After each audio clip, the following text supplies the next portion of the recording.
สบายดีพ่อแม่พี่น้องเบิร์ดสุขุทุกคนพอกับช่องพ่อแม่มุกดาแสดงกับพี่น้องพี่น้องมามื้อนี้อบหอยแมลงภู่พี่น้องกินกับน้ำจิ้มซีฟู้ดตัวใหญ่ๆเห็นบ่มาเด้อทุกคนเด้ออุ้ยใหญ่ๆเลยทุกคนเบิ่งนี่บ่มาแซ่บๆนำกันทุกคนอีกกับน้ำจิ้มซีฟู้ดเฮ็ดเองมาแซ่บๆอีกข้าวเหนียวนี่แหละเฮา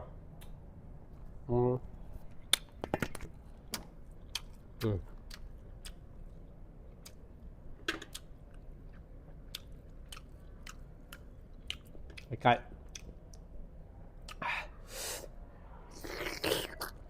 อืมอืมอืมอืม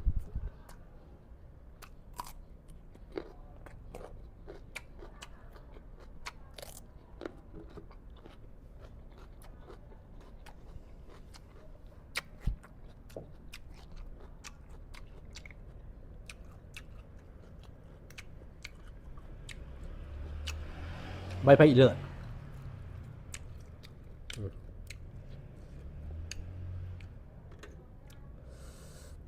โอ้ยเอาคนมันออกกระดอกคนก็มีด้วยทุกคนเด้อมา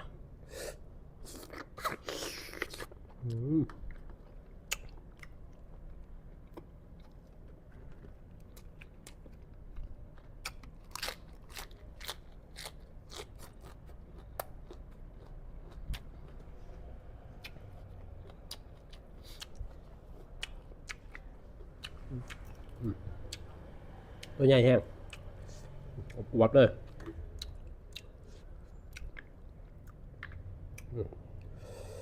น้ำจิ้มแซ่บขนาด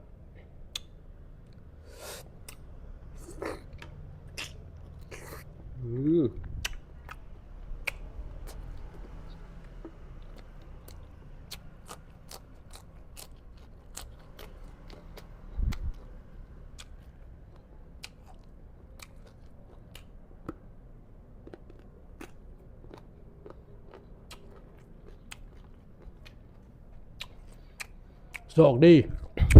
มะเขืออ่อน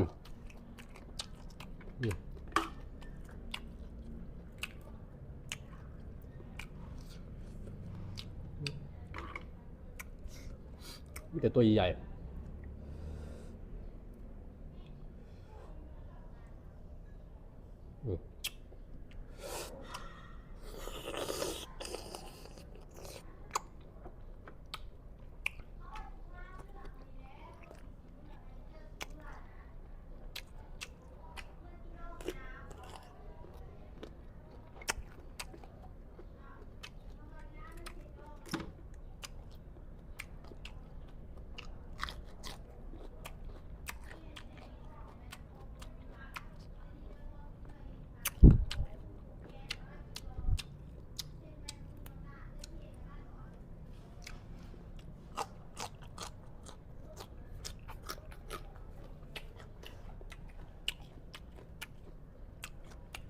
เอียบข้าวเหนียว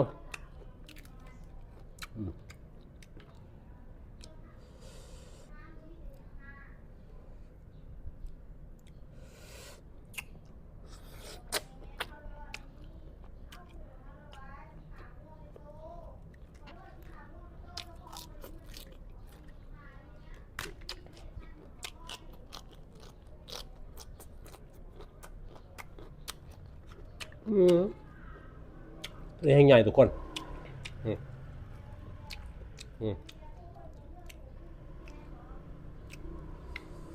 โอ้ใหญ่แห้งทุกใหญ่แห้งทุกคนเลยทุกหอยคนหมักหอย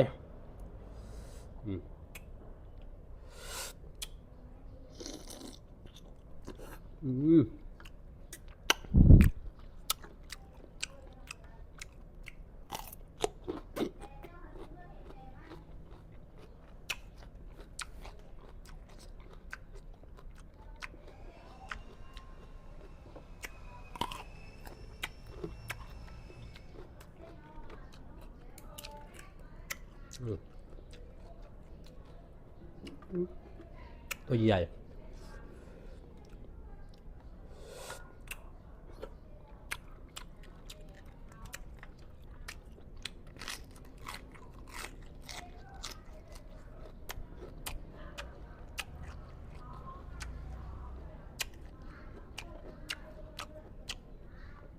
หอยตัวใหญ่มากตัวหอยใหญ่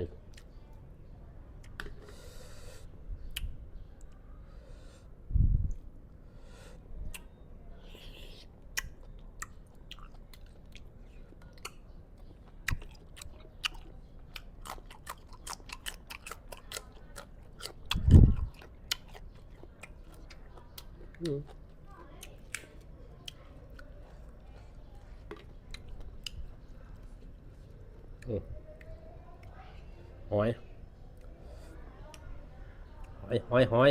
อุ้ยน้ำแตกอ๋อน้ำจิ้มซีฟู้ดพี่น้องเอ้ยคักขนาด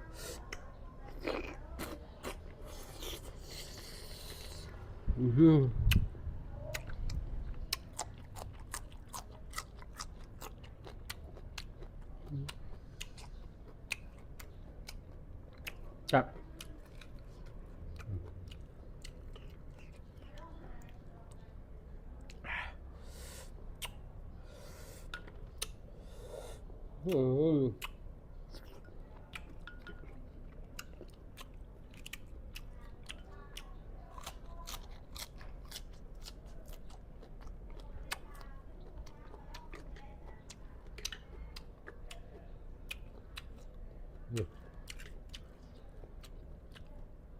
มีแต่ตัวใหญ่ๆพี่น้อง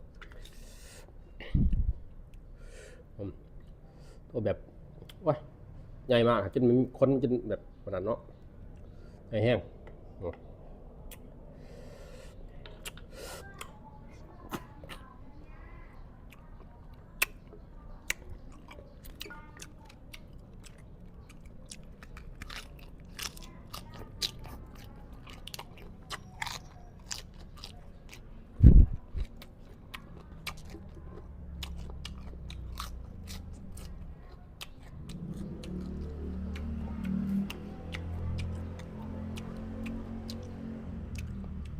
โอเคทุกคนสำหรับคลินิกอะขอขอบใจทุกคนเนาะที่เขามากดไลค์กดแชร์กดติดตามเนาะบ่ว่าทาง YouTube และทาง Facebook เนาะสำหรับคลิปนี้ขอลาไปก่อนบ๊ายบาย